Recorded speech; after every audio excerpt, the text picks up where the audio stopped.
উপস্থাপন করবেন। এভাবে আপনার সর্বশেষ পক্ষ দলের নেতা আপনি দাঁড়িয়ে আপনার পক্ষে আপনার দুইজন বক্তার পক্ষে অবস্থান নিলেন, তাদের সঙ্গে সমন্বয় করে আপনার পক্ষ দলের যুক্তিতর্ক উপস্থাপন করবেন এবং বিপক্ষ দলের যে দুইজন বলে গেছেন তাদের পক্ষে যুক্তিতর্ক যেগুলো উপস্থাপন করেছেন সেগুলো আপনি খণ্ডনের চেষ্টা করবেন। অনুরূপভাবে বিপক্ষ দলের দলনেতা আপনার দলের পক্ষে আপনি বলবেন এবং চেষ্টা করবেন আপনার বিপক্ষ দল যে সমস্ত তথ্য উপাত্ত এবং যুক্তিতর্ক উপস্থাপন করেছেন সেগুলো খণ্ডন করে আপনার মতকে প্রাধান্য দেওয়া, যে না আমাদের দলই সেরা, আমরা যে দলে আছি, আমরা যে বিতর্কের আলোচ্য বিষয়ের আমরা পক্ষে বা বিপক্ষে অবস্থান নিয়েছি, যার যার মতো সেই চেষ্টা করবেন। আমরা দর্শক গ্যালারিতে যারা রয়েছেন আপনারা উপভোগ করবেন একটা মনোজ্ঞ বিতর্ক প্রতিযোগিতা। এর মাধ্যমে আমরা আমাদের যে আলোচ্য বিষয় রয়েছে, বিতর্কের বিষয় রয়েছে যে ডিজিটাল কন্টেন্টের অভিজ্ঞতার আলোকে কার্যকর পাঠদানের প্রযুক্তি একমাত্র পন্থা। আমরা বিতর্ক প্রতিযোগিতা শেষে আশা করি উপকৃত হব এবং আমরা আপনাদের কাছে সুচিন্তিত মতামত পাবো এবং পরিশেষে আমরা সিদ্ধান্তে উপনীত হতে পারবো যে আমরা কোনটা আমাদের জন্য ভালো, কোনটা করলে ভালো হবে, কোনটা করলে আমরা উপকৃত হব, তথা আমাদের শিক্ষকতা পেশায় কোনটা বেশি কার্যকর হবে সেই সিদ্ধান্তে আমরা পৌঁছতে পারবো। তো এখন আপনারা নিয়মাবলী শুনলেন। আমি টাইমকিপার যিনি রয়েছেন তাকে অনুরোধ করব প্রত্যেক পক্ষ দলের প্রতিযোগীর সময় হলো 4 মিনিট, তবে 1 মিনিট বাকি থাকতে আপনি ওয়ার্নিং বেল পাবেন। এখন প্রথমে আমি অনুরোধ জানাচ্ছি পক্ষ দলের প্রথম বক্তাকে আপনার যুক্তিতর্ক উপস্থাপন করতে।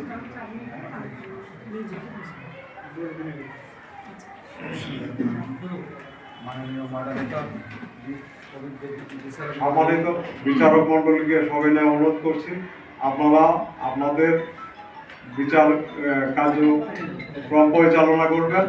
আপনারা তথ্য উপাত্ত যুক্তি এগুলোর মাধ্যমে মার্কিং করবেন এবং বলার ভঙ্গি, যুক্তিতর্ক করার যে কলা কৌশল, কথা বলার বাচন ভঙ্গি, এগুলো সব মিলায় আপনারা বিচার করবেন। এখন আমি অনুরোধ করছি পক্ষ দলের প্রথম বক্তা। মডারেটর, অভিজ্ঞ শিক্ষক মন্ডলী এবং আজকের বিষয়ের পক্ষ দলের উপস্থিত সদস্য এবং যারা শুনছেন সবাইকে আমার সালাম, আসসালামু আলাইকুম। আজকের বিতর্ক বিষয় ডিজিটাল কন্টেন্টের অভিজ্ঞতার আলোকে কার্যকর পাঠদান প্রযুক্তির ব্যবহারই একমাত্র পন্থা। সংগত কারণে আমি আর এর পক্ষে কিছু উপস্থাপনা তুলে ধরছি। প্রথমেই বলতে চাচ্ছি প্রযুক্তি কী। প্রযুক্তি হতে পারে একটি যন্ত্র, হাতিয়ার কিংবা পদ্ধতি যা আমাদের কাজকে সহজ করে। প্রযুক্তির ব্যবহারে যে কোনো কাজ অতি অল্প সময়ে করা যায়, ভালোভাবে করতে সাহায্য করে। প্রযুক্তি আমাদের জীবনযাত্রার মানকে সহজ এবং আনন্দময় করে তোলে। প্রযুক্তি বিভিন্ন ধরনের। প্রযুক্তি হতে পারে কম্পিউটার, প্রজেক্টর, মাল্টিমিডিয়া, কন্টেন্ট, চক, ডাস্টার, মার্কার, এমনকি মোবাইল ফোন, ওয়াইফাই। বাংলাদেশ প্রাথমিক শিক্ষা অধিদপ্তর কর্তৃক ইতিমধ্যে আমাদের দেশে 65,000 প্রাথমিক বিদ্যালয়ে ল্যাপটপ এবং প্রজেক্টর দিয়েছেন এবং প্রত্যেকটি বিদ্যালয় থেকে 2টি করে শিক্ষক প্রশিক্ষণ নিয়েছেন। শুধুমাত্র আমাদের শিক্ষার্থীদের শিক্ষণ ফলকে দীর্ঘস্থায়ী ফলপ্রসূ করার জন্য। সুতরাং প্রযুক্তি ছাড়া একজন দক্ষ শিক্ষক গড়ে ওঠা আমাদের খুবই কঠিন। মাননীয় মডারেটর, কবির ভাষায় বলতে হয়, থাকবো না কেউ বদ্ধ ঘরে, দেখবো এবার জগৎটাকে কেমন করে ঘুরছে যুগান্তরের ঘূর্ণিপাকে। বিপক্ষ বন্ধুরা আপনারা গতানুগতিক ভাবে পূর্বের উপকরণ ব্যবহার করে যদি ক্লাস নেন ততটুকু আকর্ষণীয় এবং দৃষ্টিগোচর এবং আনন্দদায়ক নাও হতে পারে, কিন্তু শ্রেণী পাঠদানে আমরা যদি প্রযুক্তি ব্যবহার করে এবং ব্যবহারের মাধ্যমে যদি শিক্ষার্থীদের কাছে এটা আকর্ষণীয় হয়ে উঠবে, আনন্দদায়ক হবে এবং শিক্ষণ ফল অনেক অর্জিত হবে। তার প্রমাণ আমরা ইতিপূর্বে বিগত মাল্টিমিডিয়া প্রজেক্টরে আমাদের এই ক্লাসে কন্টেন্ট ব্যবহার করা হয়েছে। আপনারা একটু বোঝেন যে সেখান থেকে আমরা কী শিখেছি এবং সেই শেখার ফলে আমরা এখন দেখা যাবে যে আমরা লিখতেও পারবো, বলতেও পারবো, প্রকাশ করতে পারবো। অনুরূপভাবে আমরা যদি ক্লাসে পাঠদান এবং এরকম একটা প্রজেক্টরের মাধ্যমে কন্টেন্টের মাধ্যমে ক্লাস দিই, তাহলে আমাদের শিক্ষার্থীরা সহজেই সেটা অনুধাবন করতে পারবে এবং আয়ত্ত করতে পারবে। মাননীয় মডারেটর, বিশ্বজোড়া পাঠশালা সবার আমি ছাত্র, নানাভাবে নতুন জিনিস শিখি দিবা মাত্র কবিতাটি মনে করিয়ে দেয় শিখার শেষ নেই, জানার শেষ নেই। এদিকে বেরিয়ে গতানুগতিকভাবে শ্রেণী পাঠদানে থেকে বেরিয়ে এসে আমরা আজকে আধুনিক যুগের প্রজেক্টর কন্টেন্ট ব্যবহার করে আমাদের শিক্ষাকে আধুনিকায়ন করতে পারি। মাননীয় মডারেটর, আজকের শিশু আগামী দিনের ভবিষ্যৎ। শিশুকে যদি প্রযুক্তি ব্যবহারের মাধ্যমে শিক্ষণ অর্জন শেখাতে পারি, তাহলে তারা বিশ্বের সাথে তাল মিলিয়ে চলতে পারবে। আজকে যেসব দেশ উন্নত হয়েছে, প্রত্যেকটা দেশেই ক্লাসে ডিজিটাল কন্টেন্টের মাধ্যমে প্রজেক্টরের মাধ্যমে পাঠদান করে দেওয়া হয়, যেমন জাপান, চীন, ইংল্যান্ড, ইন্দোনেশিয়া বিভিন্ন। আমাদেরও যদি সেই সব দেশের সাথে বিশ্বের সাথে তাল মিলিয়ে চলতে হয়, তাহলে ক্লাসরুমে একমাত্র প্রযুক্তি ব্যবহারের মাধ্যমে পাঠদান করা উচিত এবং এই প্রযুক্তি আমাদের শিক্ষার্থীকে অতি সহজে তাদের শিক্ষণকে ভালো করতে পারে। মাননীয় মডারেটর, বিষয়কে সহজ থেকে সহজ করতে অবশ্যই আইসিটি ব্যবহারের একমাত্র পন্থা। প্রজেক্টর ব্যবহার করে শিক্ষার্থী তার স্থায়ী ফলপ্রসূ হয়। ডিজিটাল কন্টেন্ট ব্যবহারের মাধ্যমে পাঠদান করে সময়ের শেষ।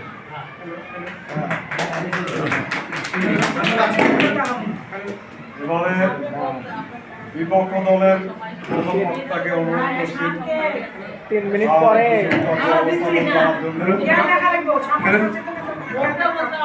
সবাই সবার মধ্যে সচেতন থাকবেন, সাবধান থাকবেন যে আমরা 1 মিনিট আগে কিন্তু অনেক দিয়ে দেব। 4 মিনিট 3 মিনিটের মধ্যে সংকেত দিবেন। বড়দের কিন্তু সময় 4 মিনিট।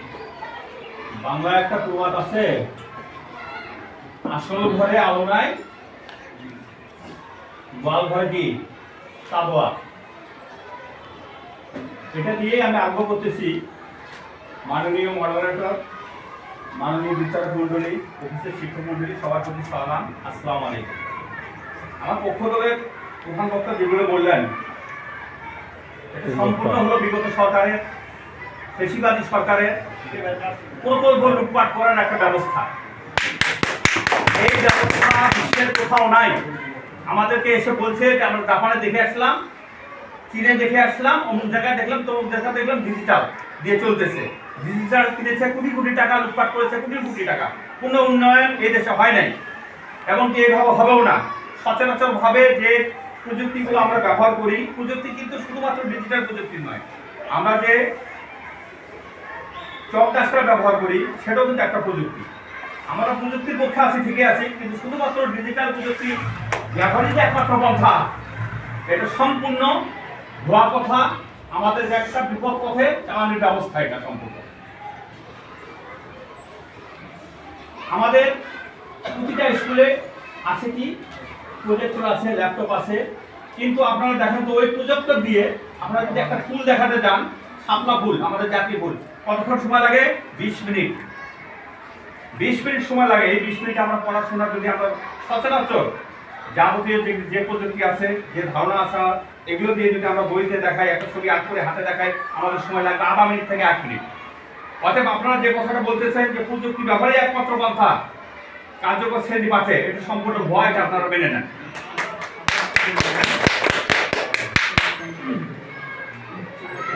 তারপরে আমার প্রধান বক্তা বলে গেলেন বিশ্ব ব্যবস্থা আমরা দেখি নাই, আমাদেরকে শোনানো হয়েছে। আমাদের এখান থেকে দুজন শিক্ষক গিয়েছিলেন বিশ্ব ব্যবস্থা দেখার জন্য। সে এসে বলছে যে ওখানে কোনো ডিজিটালিস্ট নাই, ওখানে প্রযুক্তির ব্যবহার হয় না, ওখানে ল্যাপটপের ব্যবহার হয় না, যা ব্যবহার হয় সব সময় হাতে কলমে ব্যবহার হচ্ছে। শিক্ষকদের নিয়ে মাঠে যাওয়া হচ্ছে, টিচাররা শিক্ষার্থীদের নিয়ে মাঠে যাচ্ছে, হাতে কলমে সব কিছু শেখাচ্ছে। অতএব আপনারা বিশ্ব ব্যবস্থার দোহাই দিয়ে এই কথাটা বলতে পারেন না। আমাদের প্রশিক্ষণের কি ব্যবস্থা? প্রতি স্কুল থেকে ডিজিটালাইজের কথা বলে আমাদেরকে দেওয়া হয়েছে 10,000 8,000 টাকা। এমনকি মন্ত্রী সচিব এরা হিসাব করে নিয়েছে 50,000 টাকা, 60,000 টাকা, বাকি টাকা উঠাও। আমরা কি শিখলাম? 4 দিন 5 দিনে একটা ল্যাপটপ কিভাবে অন করা হয় এটাই আমরা শিখতে পাইনি। অতএব আমাদের ওয়াল ঘরে চান্দা দিয়ে কোনো লাভ নাই, আমাদের আসল ঘরে আলো দিতে হবে, ভালো প্রশিক্ষণের ব্যবস্থা করতে হবে। যে পর্যন্ত এটা আমাদের অনেক শিক্ষক নাই, দুইজন শিক্ষক, সেখান থেকে এমনি পড়াশোনা করা সম্ভব না। আপনারা একটা সাতলা বলে একটা দই মাটি দেখে 20 মিনিট শেষ করবেন, এটা কোনোভাবেই সম্ভব না। লাইনে আসেন।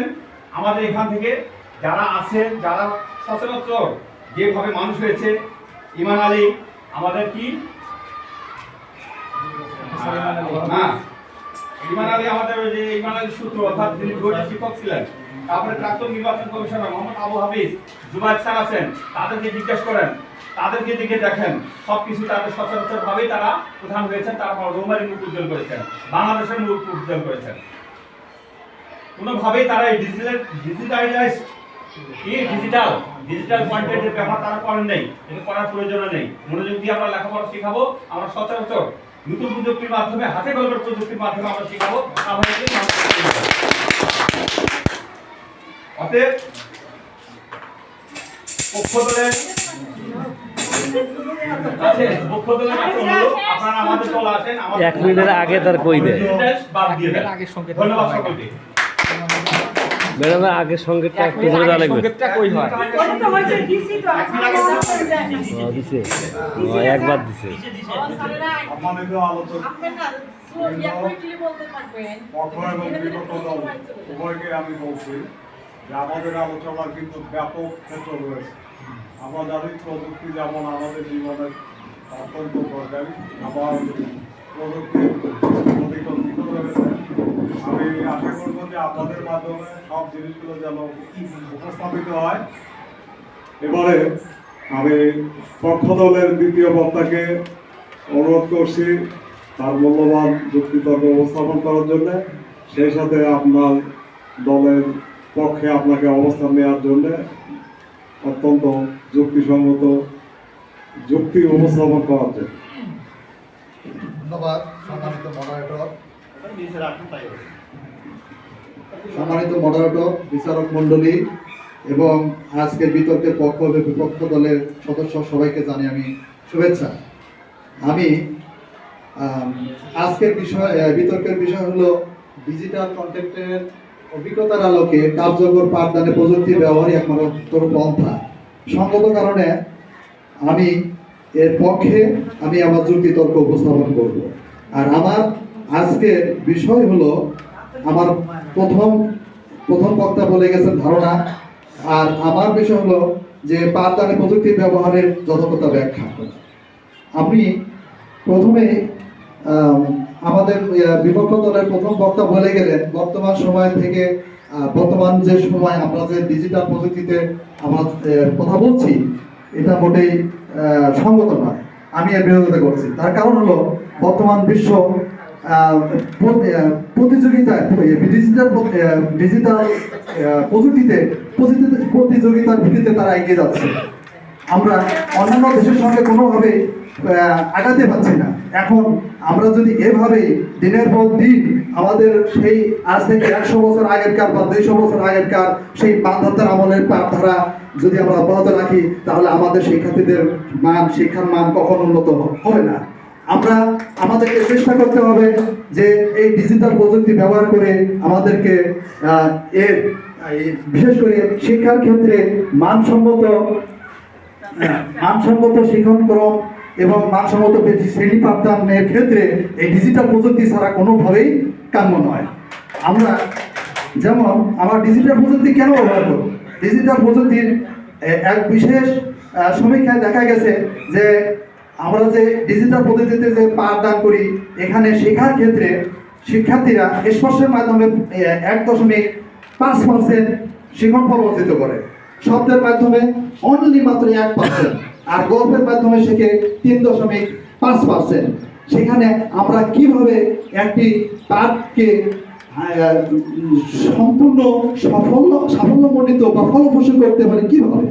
আর ডিজিটাল কন্টেন্টের মাধ্যমে যখন আমরা পাঠ দিতে যাব, সেখানে শোনার মাধ্যমে শেখে 11% আর দেখার মাধ্যমে শেখে 83%। তাহলে এই দেখার মধ্যে যদি 83% একজন শিক্ষার্থী যদি তার পাঠকে উপস্থাপন করতে পারে, তাহলে সেখানে শিক্ষণ ঘাটতি মোটেই থাকার কথা না। এবং বাচ্চারা এই ডিজিটাল পদ্ধতির মাধ্যমে অত্যন্ত আকর্ষণীয়, সহজভাবে, সুন্দরভাবে তার পাঠকে অর্জন করতে পারবে। সাপোজ আমি একটু উদাহরণ দিচ্ছি যে আমাদের এই ট্রেনিং সেন্টারে তৃতীয় কি চতুর্থ দিনে গীতারানী মুভি আমরা দেখেছি। যে গীতারানী মুভি আমরা কোনোদিন শুনি নাই বা দেখিও নাই, বা কোনো গল্প উপন্যাস আমরা কোনোদিন শুনি নাই। এই গীতারানী মুভি একজন আমাদের সম্মানিত প্রশিক্ষক মহোদয় যদি উনি মুখেও বলে উপস্থাপন করে বা গল্পের মাধ্যমে উপস্থাপন করে যদি উপস্থাপন করতো আমাদের মাঝে, তাহলে আমরা কখনো এর পুরোপুরি সম্পূর্ণ যে শিক্ষণীয় বিষয়টা আমরা কখনো বুঝতে পারতাম না। কিন্তু আমরা ডিজিটাল কন্টেন্টের মাধ্যমে দেখে সে গল্পের শুরু থেকে শেষ পর্যন্ত আমরা প্রতিটি কন্টেন্ট আমরা ধরে রাখতে পেরেছি এবং এর সারমর্ম বিষয় বুঝতে পেরেছি। ঠিক তেমনি ভাবে আমরা যদি শ্রেণীতে আমরা যদি এই ডিজিটাল কন্টেন্টের মাধ্যমে যদি পাঠদান করি, তাহলে আমাদের শিক্ষার মান অত্যন্ত উঁচু হবে এবং অত্যন্ত সাফল্যমণ্ডিত হবে। এই সঙ্গত কারণে আমি এই ডিজিটাল কন্টেন্টের অভিজ্ঞতার আলোকে কার্যকর পাঠদান প্রযুক্তি ব্যবহারে এক প্রথম পন্থা মনে করি।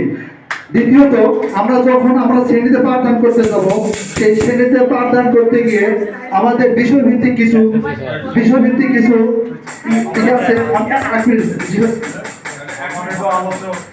ধন্যবাদ সম্মানিত মডারেটর, ধন্যবাদ সবাইকে।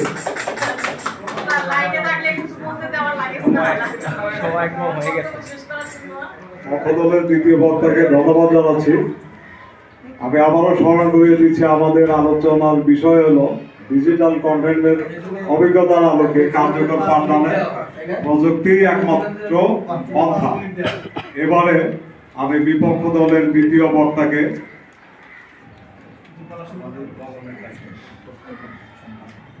বক্তাকে অনুরোধ জানাচ্ছি আপনার পক্ষে অবস্থান নেওয়ার জন্য, এবং পাশাপাশি আপনার প্রতিপক্ষ দল যা বলে গেছেন সেগুলো আপনাকে খণ্ডন করার জন্য, এবং আপনার নতুন নতুন যুক্তি আপনি উপস্থাপন করবেন বলে আশা করছি। ধন্যবাদ সম্মানিত মডারেটর মহোদয়কে। তান্ত্রিক বিভাগের লিডারশিপ বিষয় প্রশিক্ষণের 8ম দিনে বিতর্ক প্রতিযোগিতার বিষয় ছিল ডিজিটাল কন্টেন্টের অভিজ্ঞতার আলোকে কার্যকর পাঠদানে প্রযুক্তির ব্যবহারই একমাত্র পন্থা। আমার মনে হয় পক্ষ দল এই শব্দটি বুঝতে পারেননি যে ডিজিটাল কন্টেন্ট কি, তারা সবকিছু গুলিয়ে ফেলেছে।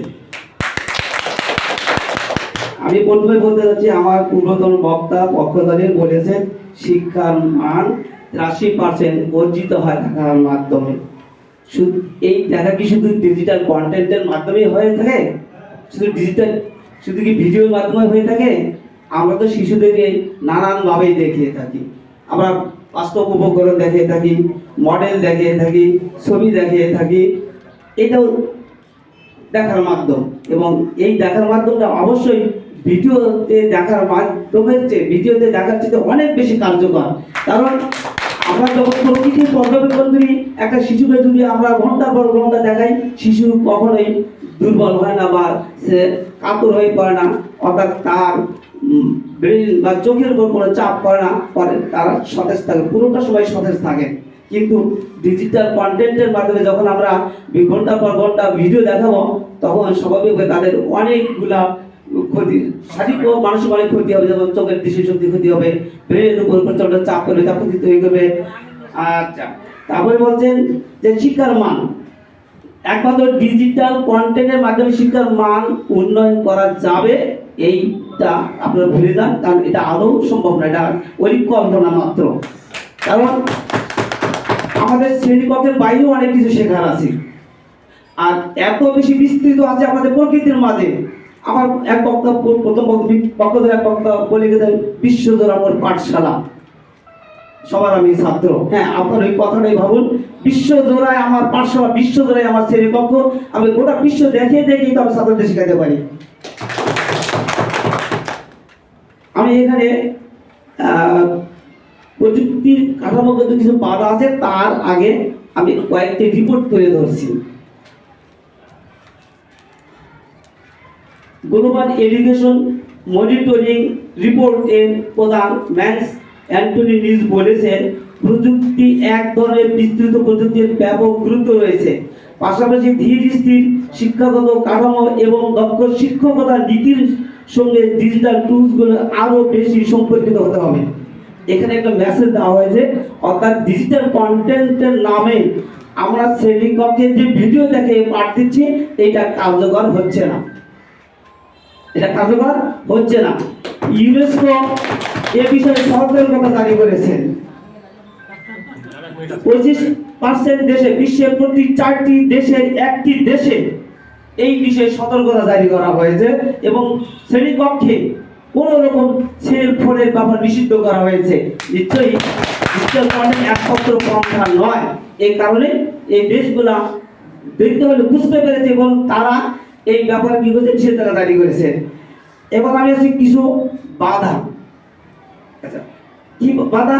শ্রেণীকক্ষ একটা ডিজিটাল কন্টেন্টের সাথে একটা ক্লাস নিতে গেলে একটা যে ধরনের কন্টেন্ট, যে ধরনের শ্রেণীকক্ষ থাকার প্রয়োজন আমাদের দেশে তা বিদ্যমান নেই। অতএব এই পদ্ধতি আমাদের দেশে কার্যকর, মোটেই কার্যকর নয়। আমার এক পুরনো বক্তব্য বলে গেছে, আমি একটা পাঠ দেখাতে গেলে আমার এই ডিজিটাল কন্টেন্টের সাহায্যে আমার প্রজেক্টর সেট করা, বিদ্যুৎ সংযোগ, এটা ওটা দিলেই দেখা যাচ্ছে আমার 20-25 মিনিট চলে যায়। আমার ক্লাসের জন্য বরাদ্দ হলো মাত্র 30-35 মিনিট। আচ্ছা আচ্ছা, ধন্যবাদ সবাইকে। আমার বাকি আমার পরবর্তী বক্তব্য হবে, সকলকে ধন্যবাদ।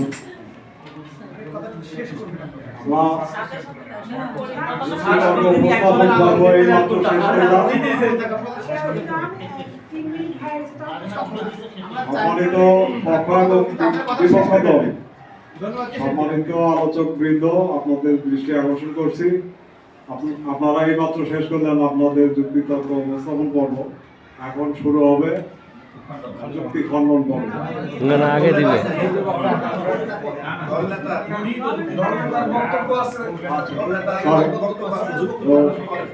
পর্যায়ে আমি পক্ষ দলের দলনেতাকে অনুরোধ করছি, বিপক্ষ দলের উপস্থাপিত আলোচনার প্রেক্ষিতে এবং আপনার দলের পক্ষে আপনার যুক্তি তর্ক উপস্থাপন করার জন্য। আমরা আশা করব যে আপনি আমাদেরকে একটা মনজ্ঞ বিতর্ক প্রতিযোগিতার কি হলো যে আনন্দ দেবেন, আমরা যেন উপকৃত হতে পারি আপনার আলোচনা থেকে। মাননীয় মডারেটর, বিচারক মণ্ডলী এবং আজকের এই সবাই উপস্থিত যারা আছেন সকলকে ধন্যবাদ শুরু করছি। তো আমাদের আজকের বিষয় ডিজিটাল কন্টেন্টের অভিজ্ঞতার আলোকে কার্যকর পাঠদানের প্রযুক্তি ব্যবহারই একমাত্র পন্থা। সঙ্গত কারণের পক্ষে বলছি,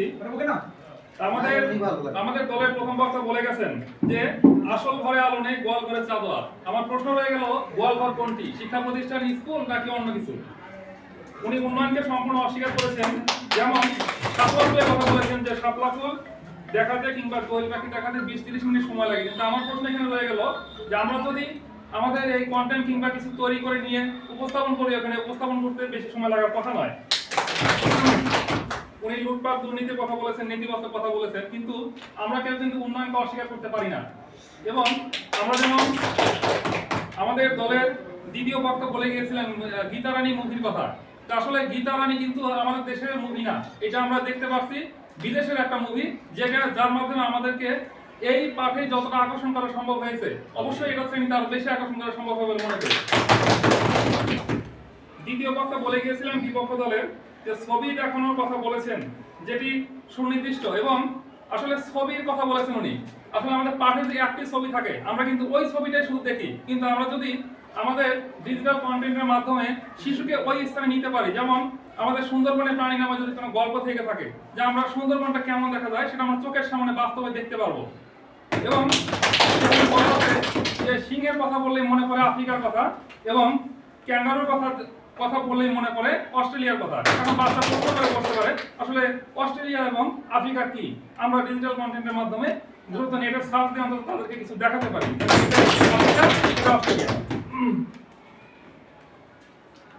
এরপর আমরা আমাদের এখানে হয়তো পাহাড়, সমুদ্র কিংবা বনভূমি নাই। এখন যদি কোনো পাহাড়ের শিশুরা একটু অবাক হয়ে তাকায় থাকে যে স্যার এটা কি কথা বলতেছে, পাহাড় সমুদ্র এটা তো আমরা দেখি নাই, কিংবা নদীকে সমুদ্র মনে করতে পারে।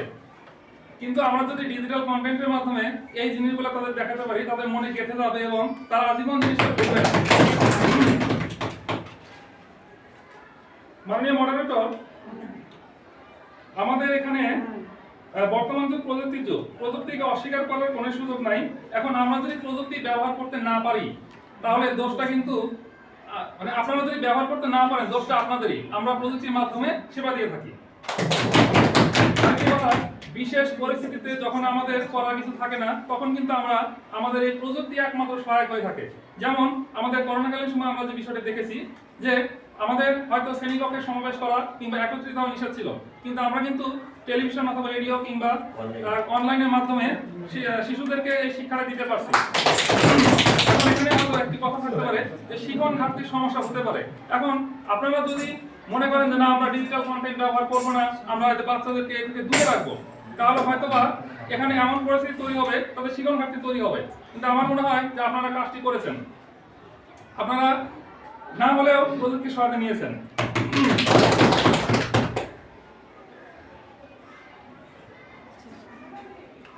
এখন একটি কথা হচ্ছে একীভূত শিক্ষা, এখন সেখানে সবাই শিখবে। এখন আমরা মডেলের কথা বলতে পারি, সেখানে একটি শ্রেণীতে অনেক শিক্ষার্থী। এখন শিক্ষক যদি সামনে থেকে শুধু বক বক করে যায় হয়তো শেষ পর্যন্ত পৌঁছাবে না, কিন্তু আমরা যদি একটা প্রদর্শনীর মাধ্যমে ক্লাসটাকে শান্ত শৃঙ্খল ভাবে দেখাতে পারি হয়তো পাঠদান আরো ভালো হবে। এখন আমরা একটু কথা বলি, যেমন মিনা কার্টুন একটা বিষয় ছিল যে এটাও হয়তো এক প্রযুক্তির একটা সহায়তা যেটি আমাদেরকে সহযোগিতা করেছিল। যেমন যৌতুক বন্ধ করো কিংবা মেয়েদের শিক্ষা পিছিয়ে না থাকার বিষয়টি উঠে এসেছিল। এখন আমার মনে হয় যে প্রতিটি শ্রেণীতে হয়তো মেয়েরা এগিয়ে আছে।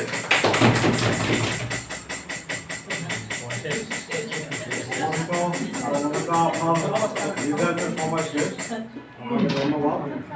এবারে আমি বিপক্ষ দলের দলনেতাকে আহ্বান করছি আপনার দলের পক্ষে যুক্তিতর্ক উপস্থাপন করার জন্য, এবং আপনার সাধ্যমতো আপনার প্রতিপক্ষ দলের উপস্থাপিত যুক্তিতর্কগুলোকে আপনি তার বিপরীতে আপনার যুক্তি উপস্থাপন করবেন।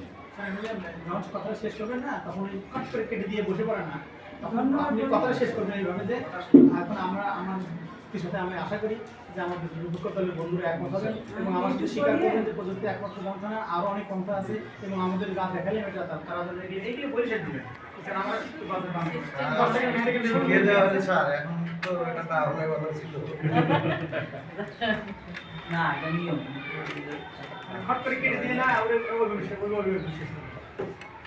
আজকে ডিজিটাল কন্টেন্টের অভিজ্ঞতার আলোকে কার্যকর পাঠদানে প্রযুক্তির ব্যবহারই একমাত্র পন্থা।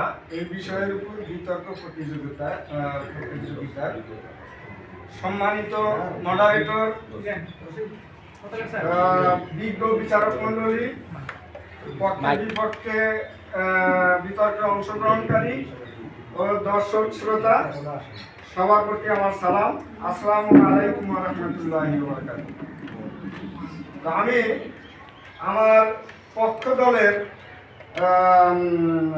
দলনেতার বক্তব্যের সাথে একমত পোষণ করতে পারছি না, এই কারণে যে উনি আমাদের শরীর যেমন একটা দেহ, আর হাত হইল তার একটা অঙ্গ, একটা অংশ। কিন্তু ওনারা এই ডিজিটাল কন্টেন্টকে পুরো দেহ মনে করতেছে, একটা অংশ মনে করতেছে না। একটা অংশ হিসেবে এটা আমাদের শিক্ষা ক্ষেত্রে কাজ করবে, কিন্তু এটা পুরো দেহ হিসেবে নয়। আমি আপনাদের আমাদের বাস্তব বাংলাদেশের নেত্রকোনা জেলার পূর্বধলা উপজেলার সম্পূর্ণ বেসরকারি উদ্যোগে ডিজিটাল বাংলাদেশ বিনির্মাণ ও শিক্ষার ডিজিটাল রূপান্তরের অংশ হিসেবে আরবান একাডেমি 40 জন শিক্ষার্থীর হাতে মিনি ল্যাপটপ বা টেপ প্রদান করেন এবং পুরো 1 বছর অবস্থা পর্যবেক্ষণ করে আরবান একাডেমি একটি প্রতিবেদন প্রণয়ন করেন এবং এর সুফল কুফল দিকগুলো তারা উপস্থাপন করেন। এতে দেখা গেছে যে এর সুফলের চাইতে কুফলগুলোই বেশি এখানে প্রাধান্য পেয়েছে। সেই কুফলগুলো হচ্ছে এটা ব্যয়বহুল, সময় সাপেক্ষ, উপকরণের অভাব, তারপরে শারীরিক, মানসিক, আর্থিক ক্ষতির সম্মুখীন হতে হয় এই ডিজিটাল কন্টেন্ট অ্যাপ্লাই করতে গিয়ে। এটা আমাদের এই দেশের বাস্তবতার নিরিখে কোনোভাবেই গ্রহণযোগ্য একটা বিষয় নয়। ডিজিটাল ইন্টারন্যাশনাল একটি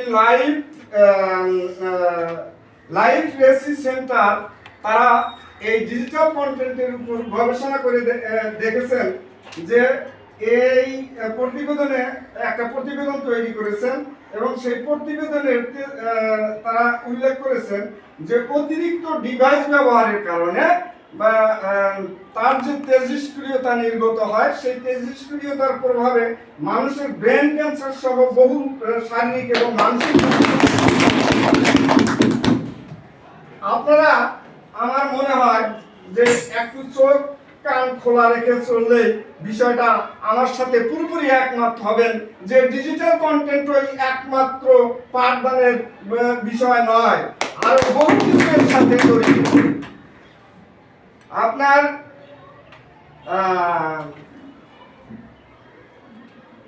14 ডিসেম্বর 2021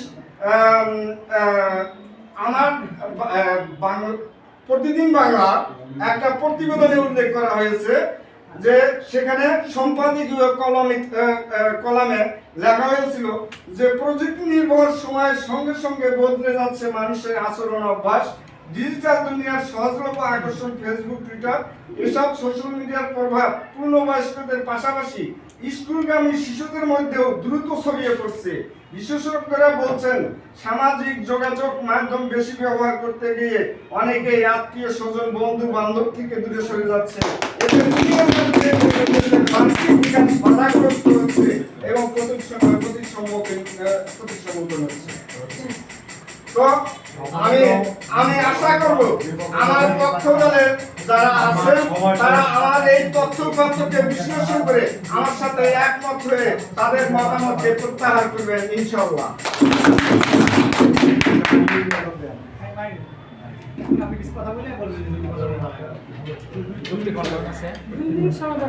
আমরা প্রথম পর্বই মাত্র শেষ করলাম, যে পক্ষ দল এবং বিপক্ষ দলের যুক্তি তর্ক উপস্থাপন পর্ব শেষ হয়ে গেল। আমরা উভয় দলের আলোচক, দলনেতা সহ সবাই সুন্দর যুক্তি তর্ক উপস্থাপন করেছেন। এবারে আমরা আরো বেশি প্রত্যাশা করব যে যুক্তি খণ্ডন পর্বটা আরো যেন মনোমুগ্ধকর হয়, আকর্ষণীয় হয়, আপনাদের যুক্তি তর্কগুলো যেন যৌক্তিক হয় এবং চেষ্টা করবেন এক দল আরেক দলকে পরাজিত করা। যেহেতু বিতর্ক প্রতিযোগিতা, এটা আপনার অবশ্যই থাকতে হবে যে না, আমি আমার বিপক্ষ দলকে অবশ্যই পরাজিত করবো, সেটা আমার যুক্তি তর্কের মাধ্যমে। আমি যত যুক্তি উপস্থাপন এবং খনন করতে পারবো, তত আমার দল জয়ের পথে এগিয়ে যাবে। তো আমি এবারে দলনেতা দুজনকে দৃষ্টি আকর্ষণ করছি। আপনাদের সময় 2 মিনিট। 2 মিনিটে আপনার বিপক্ষ দলের উপস্থাপিত সব যুক্তি তর্কগুলো আপনি খনন করার চেষ্টা করবেন এবং সেই সাথে আপনার যুক্তি, নতুন কোনো যুক্তি থাকলে সেগুলো আপনি উপস্থাপন করবেন। ধন্যবাদ। এবারে পক্ষ দলের দলনেতা। আচ্ছা, ধন্যবাদ মাননীয় মডারেটর। আমার বিপক্ষ দলের দলনেতা এই মুহূর্তে বলে গেলেন, উনি বিভিন্ন গবেষণার বিষয়গুলো, তাত্ত্বিক কাঠামোগুলো তুলে ধরেছেন যে এই জরিপে এটা দেখা গেছে, সেই জরিপে সেটা দেখছি। কিন্তু এখন আমরা একটা ছোট্ট একটি উদাহরণ দেই। একটি শিশু যখন জন্মগ্রহণ করে, তার জন্মগ্রহণ পরে কিন্তু তাকে একটি ছুরির মাধ্যমে তার নাড়ি কাটা হয়, এবং পরবর্তীতে হয়তো দেখা যায় এই ছুরির মাধ্যমেই সে হয়তো কোনো খুন করতে পারে। কিন্তু দোষটা কি ছুরির, নাকি এটার ব্যবহারটা দোষ? এখন আপনারা যদি বলেন যে দোষটা ছুরির, তাহলে কিন্তু এখানে করার কিছু নাই। এখন আমাদের ডিজিটাল কন্টেন্ট যেটা আমরা ব্যবহার করতেছি মানুষের কল্যাণের জন্য, এর নেতিবাচক দিকে সামনে না নিয়ে এসে আপনারা আমাদের সঙ্গে তাল মিলিয়ে বলুন যে শ্রেণীকক্ষে কার্যকর পাঠদানে ডিজিটাল কন্টেন্ট কিংবা প্রযুক্তির কোনো বিকল্প নাই। আমরা বিরোধিতার খাতিরে বিরোধিতা না করি, ঠিক আছে?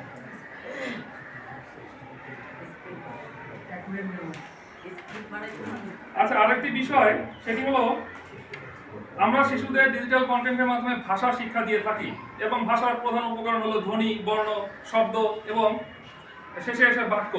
এখন আমরা জীবনের শুরুতে যদি আমি পাঠদানটা ঠিকভাবে না করতে পারি, আমাদের আঞ্চলিকতা বিভিন্ন উচ্চারণের জন্য আমি আ কে ঠিকভাবে তাদেরকে জ্ঞান দিতে না পারি, যেমন আঞ্চলিকভাবে বিভিন্ন কথা বলা হয়ে থাকে যে শিশুরা বলে গরুর গ না ঘোড়ার ঘ। আসলে গ এবং ঘ দুটি কিন্তু সম্পূর্ণ আলাদা দুটি বর্ণ, কিন্তু আমাদের উচ্চারণের জন্যই এই সমস্যাটি হয়ে থাকে। এবং এর দোষটা কোথায়? এর দোষটা হলো উচ্চারণ না হওয়ার কারণে। ডিজিটাল কন্টেন্টের মাধ্যমে আমরা সঠিক উচ্চারণ করতে পারি। এবং আরো বলে থাকে যে পাখির ভাষা, আসলে পাখির ভাষা বলে কোনো শব্দ নাই, শব্দ পাখির ভাষা। এটা হলো উচ্চারণের সমস্যা, যে কারণে উচ্চারণটা যদি আমাদের শুরুতেই হয়, তাহলে হয়তো আমরা আমাদের কাঙ্ক্ষিত লক্ষ্যে পৌঁছাতে পারবো।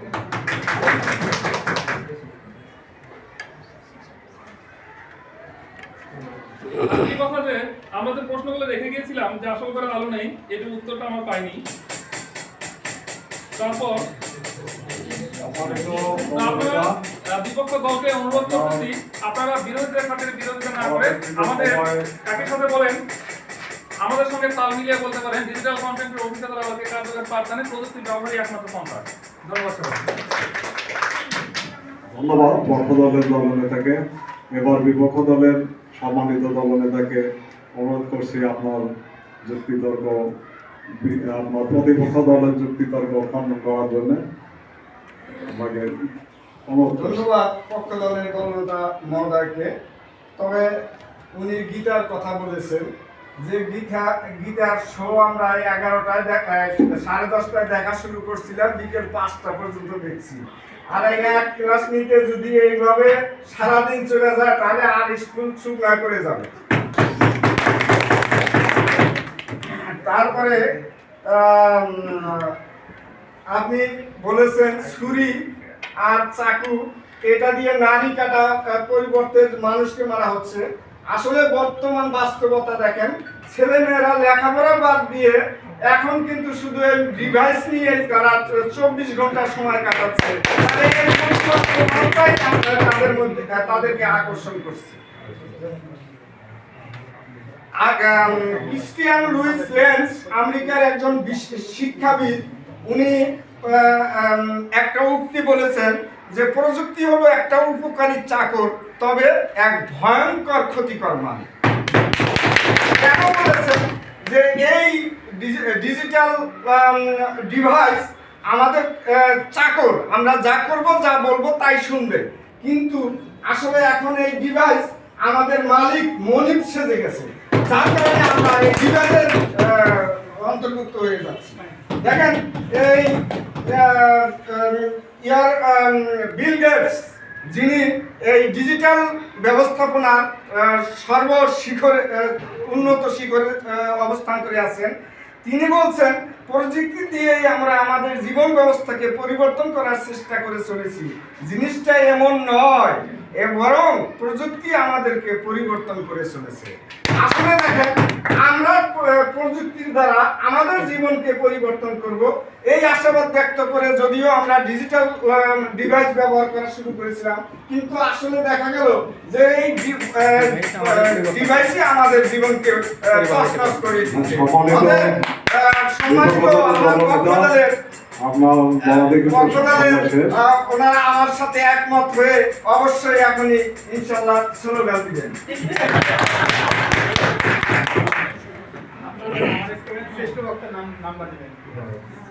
আমরা আমাদের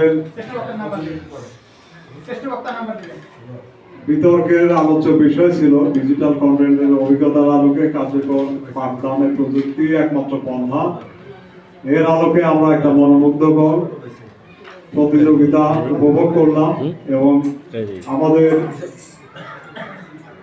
আলোচকদের